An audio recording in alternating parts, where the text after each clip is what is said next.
rapper shot and killed during a robbery at a famous LA restaurant. Police say PnB Rock was eating at Roscoe's Chicken and Waffles this afternoon when a man with a gun demanded his jewelry and then opened fire. PnB Rock, born Rakim Hashim Allen on December 9, 1991, in the Germantown neighborhood of Philadelphia, had a childhood filled with challenges that shaped his music and his life.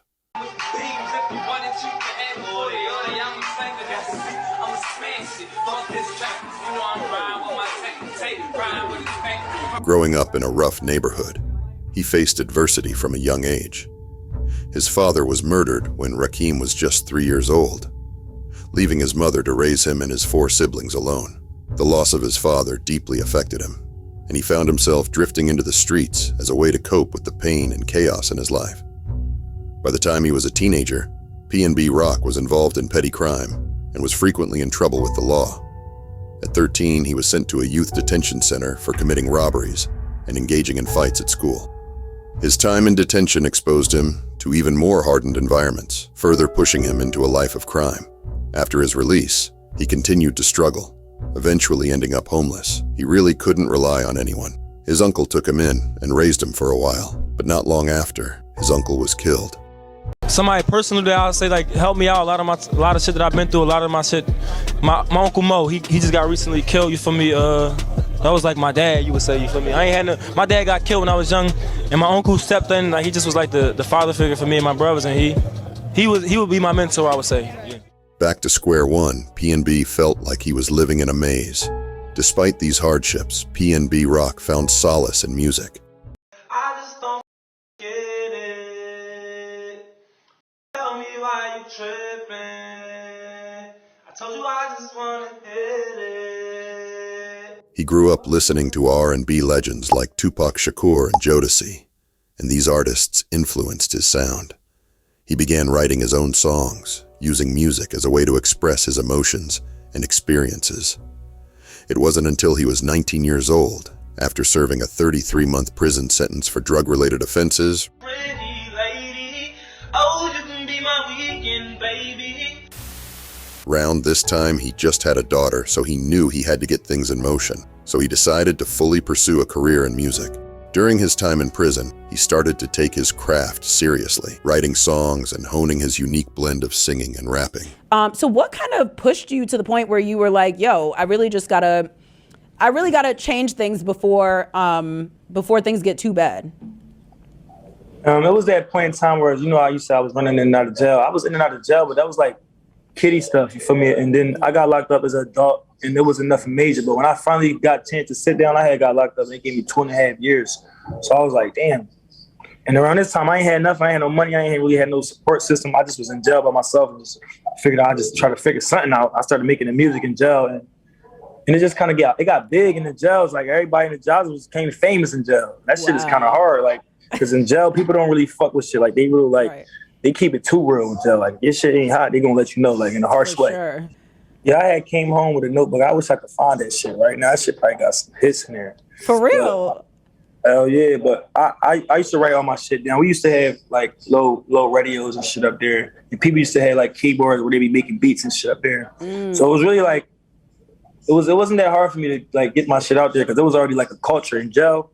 Any jail, that's like a culture. You got your workout people, you got your motherfucking people that's going playing sports all day. You got your card players, and you got your musicians and shit. You feel me? And that's just what I was in the musician game. Upon his release, PnB Rock released his first mixtape, Real Bangas, in 2014, which he recorded in just 4 days. His music quickly gained attention for its raw and authentic portrayal of life in Philadelphia.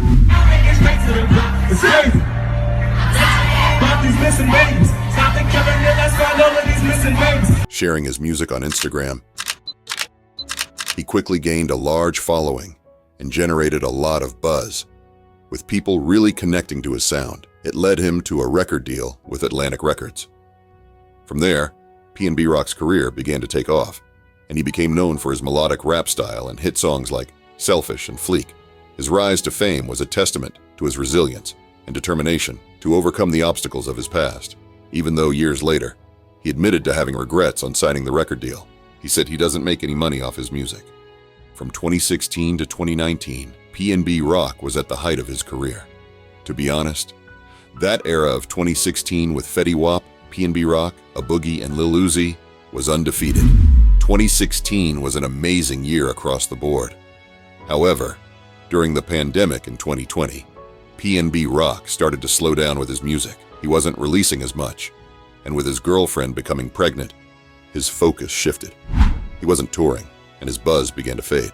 Additionally, much of his fan base was growing up, graduating from high school, and the music landscape was changing. PnB Rock stepped back for a while, still previewing music and making beats, but overall, he was focusing on his family. Fast forward to 2022, now an independent artist, PnB Rock was ready for a full comeback after taking a short break. He released a mixtape titled Love Me Again, signaling his desire for his fans to appreciate him once more.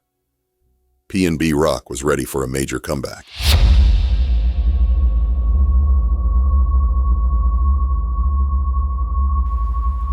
On September 11th, 2022, around 4 p.m., PnB Rock and his girlfriend attended rapper Tee Grizzley's wedding in Los Angeles.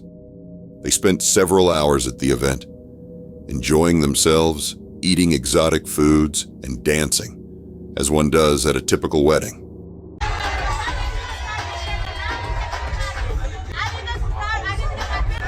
Hey, Hort! Hort!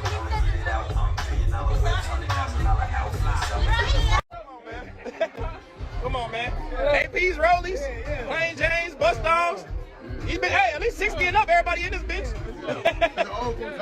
at least 60 up in this bitch.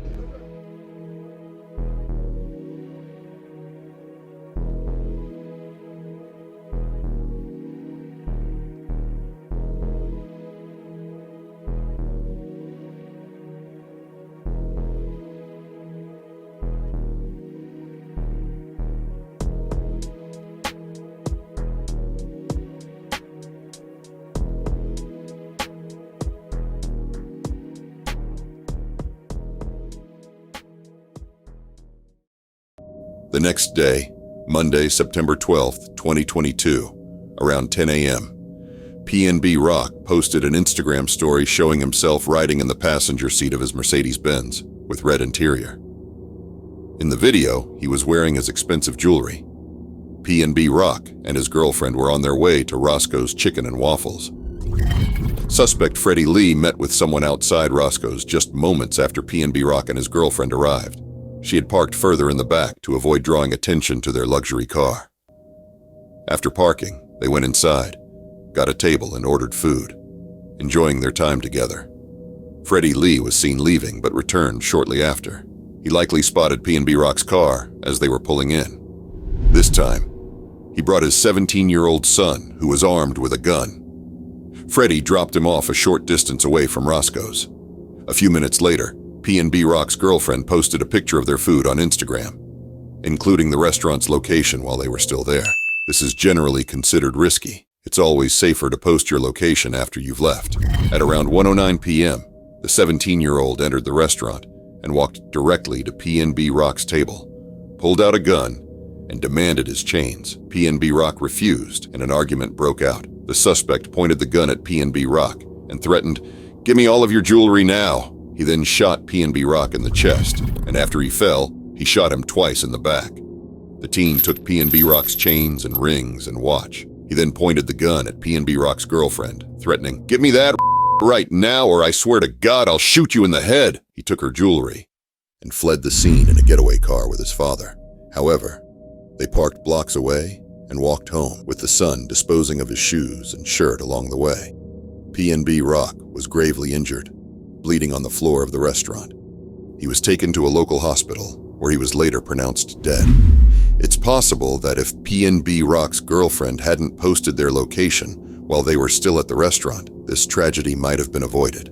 The restaurant, located at Roscoe's on Manchester in Maine, is in an area of South Central Los Angeles that even locals are cautious about. Whether the killers were tracking him or it was a coincidence remains unclear, but PnB Rock didn't deserve to lose his life. This incident also highlights the dangers of flaunting wealth in certain environments. Even though simply eating at a restaurant may not seem like flexing, wearing flashy jewelry can attract unwanted attention. or sometimes simply being at the wrong place at the wrong time. This were PnB Rock's final moments. Talk about losing PnB Rock, who was somebody who you were close with. Man, that was fucked up, bro. That was hard. Feel like you lost a genuine friend. Feel like I lost a genuine friend in this shit. And genuine friends in this business is hard to come by. Yep. You know, so that was tough for sure. Yeah, because I feel like you were with him the day before, maybe? Yeah. At the engagement party, yeah. That's why I thought you were married, because I thought that was your wedding, because it looked like, you know. Yeah, no, that was the engagement party.